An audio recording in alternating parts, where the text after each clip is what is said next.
យើងធ្លាប់តែឃើញមនុស្សថតកុនស្រាប់តែពេលនេះខ្មោចក៏ចង់ថតកុនដែរខ្ញុំចង់ថតកុនដែរ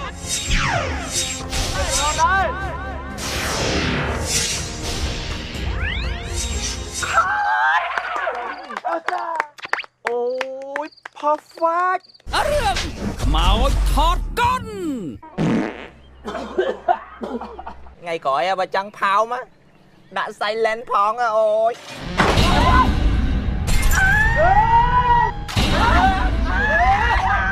កន្លែងនេះហត់តែចាយចង់បានកន្លែងនេះជាផ្ទះរបស់ចាយជឹកខ្សែភាពយន្តបែបកំព្រួយសើចសបាយតាំងពីដើមរហូតដល់ចប់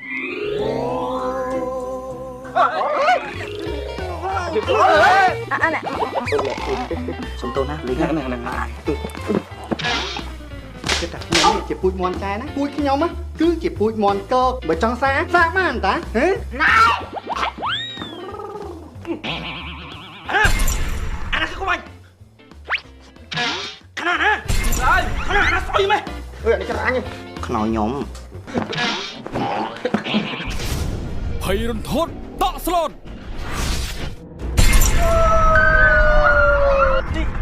អញខ្លាចអញគុំមកចឹងសុំខ្មោចដែរ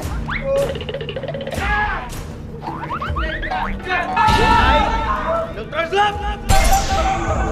អត់តិចចាធ្វើងាប់ដល់មកអើបើចំហាយដោយសារវាមានក្លិនអញ្ចឹងហើយក្លិនមិញណាចេញពីមាត់លោកគ្រូណា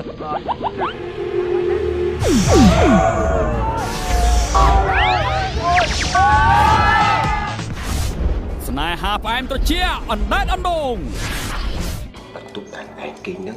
មានគេចងកសម្រាប់ខ្លួនហ្នឹងហ៎បងកប្រាប់អត់ទេអនុភាពសាហាវរបស់បងដែលមានចំពោះទៅនេះជ្រឹកជ្រៅខ្លាំងណាស់បងចង់ប្រាប់อะไรថែមចាបងចាប់អារម្មណ៍ឡើងចង់ពីពួកយើងធ្វើដំណងមែនចរិតសម្ដែងផ្លែករបស់តួអង្គនីមួយនាងឡាណានិយាយជាមួយនាងហ៎អាកទឿនេះទៅអាណាកទឿហ៎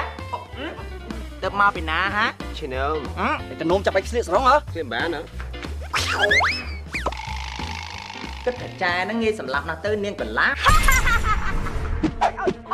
អូយហើយនេះចាប់បញ្ចាំពីថ្ងៃទី19ខែវិច្ឆិកាឆ្នាំ2015នេះតទៅ